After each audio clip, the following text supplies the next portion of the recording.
des menaces de délocalisation industrielle et de paupérisation de la région. C'était le déménagement industriel de la Bretagne qui était en perspective. C'est pas autre chose.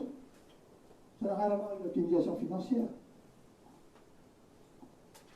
Donc voilà. Et donc, nous avons considéré que les entreprises de Cornouailles ont décidé de se regrouper pour relever le défi logistique. Next. Alors, le projet. Contenir l'augmentation des coûts de transport des de la Bretagne et du Grand Ouest, c'est évident. Voilà. Voilà comment ça se passait, effectivement, les usines, voilà. On expédiait, chacun d'entre nous expédiait vers la grande distribution. Il s'agissait de se trouver des solutions pour contribuer à sauver le territoire et l'environnement. Avant, comment ça se passait? Les usines, on expédiait chacun d'entre nous vers des plateformes de distributeurs qui, eux, expédiaient en magasin. Donc, avec une multiplication des flux, des réceptions. En plus, nos clients distributeurs, et avec raison, ils ne veulent pas avoir 36 camions, ça ne les intéresse pas. Hein, ils préfèrent avoir des camions bien pleins que d'avoir un nombre incalculable de camions dans la cour, c'est évident. Donc, il y avait un manque d'optimisation. Lorsque nous avons mis au point, c'est un système qui consiste simplement à organiser la logistique en deux étapes. Une étape de ramasse, c'est très simple, et ensuite une étape, une traction regroupée vers des entrepôts de la distribution. Voilà. Alors, donc, du coup, on arrive à une maximisation du remplissage des camions, une baisse du nombre de livraisons de réception, une réduction, je parle de ça, ça intéresse les distributeurs, bien sûr, une réduction du coût de transport au kilo, une réduction des émissions de CO2. Bon, c'est évident.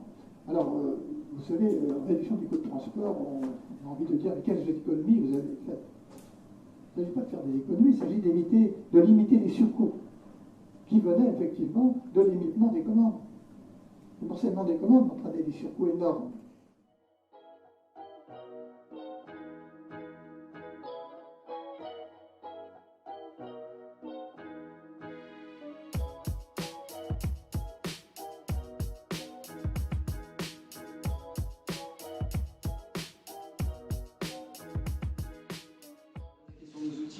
En fait, on n'a rien inventé. Hein. Historiquement, avant la révolution thermique, vous aviez des triporteurs un peu partout. Le boulanger en ville avait son triporteur, le boucher, enfin tout le monde avait utilisé un triporteur. On a juste adapté un triporteur à la livraison urbaine en implantant des moteurs électriques. Donc vous voyez là, l'avantage du triporteur, c'est que l'encombrement au sol nous permet d'aller livrer à n'importe quelle heure le commerçant et le particulier. Aujourd'hui, les métropoles mettent en place des ZTL ou ferment les centres-villes. Pour limiter la pollution. Donc nous, on est capable de se faufiler à n'importe quelle heure. On est capable d'aller livrer des palettes aux commerçants. Les commerçants qui sont fermés le lundi matin, mais qui ouvrent le lundi après-midi, nous, on est capable d'aller les livrer. Des remorques qui sont adaptés pour livrer aussi les colis. Voilà. On a une charge utile sur des triporteurs à peu près de 200 kg. On a des nouveaux triporteurs qui arrivent sur le marché avec une charge utile de 300 kg.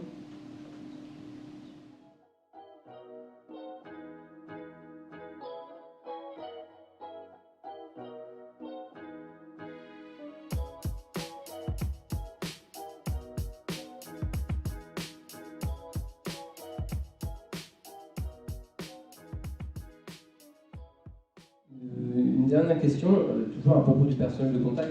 On a vu qu'il devait beaucoup s'adapter et changer par rapport à nouveaux contextes, aux nouveaux clients. Mais comment vous faites en sorte que, parce que tout le monde ne peut pas changer, tout le monde ne veut pas forcément changer, pour ça il faut des fois former, il faut des fois adapter.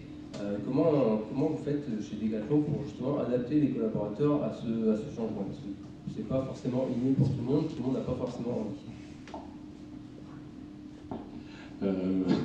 J'ai deux réponses. La première, c'est que si c'est un changement stratégique important dans une entreprise, ça devient l'identité de l'entreprise. Donc j'ai envie de vous dire, il n'y a pas trop le choix, il faut s'adapter, il faut le faire. Et la deuxième, il y a aussi la façon de présenter les choses, la façon de faire évoluer les gens et en fonction du commerce. Il y a beaucoup de formations. Et ça démarre dès l'intégration de chaque... alors moi j'appelle les personnels de contact des collaborateurs. dès l'intégration, en fait, cette partie digitale, elle est intégrée, théoriquement, via des maillots, des formations en autonome devant un ordinateur. Et puis après, dans un cursus d'intégration, il y a un plan de développement où on peut choisir de se développer vers des spécialisations plus précises au sein du commerce. Donc dans le recrutement, si j'ai besoin de quelqu'un fort sur le digital, eh ben, je vais acter dans mes profils sains et le former derrière en conséquence pour.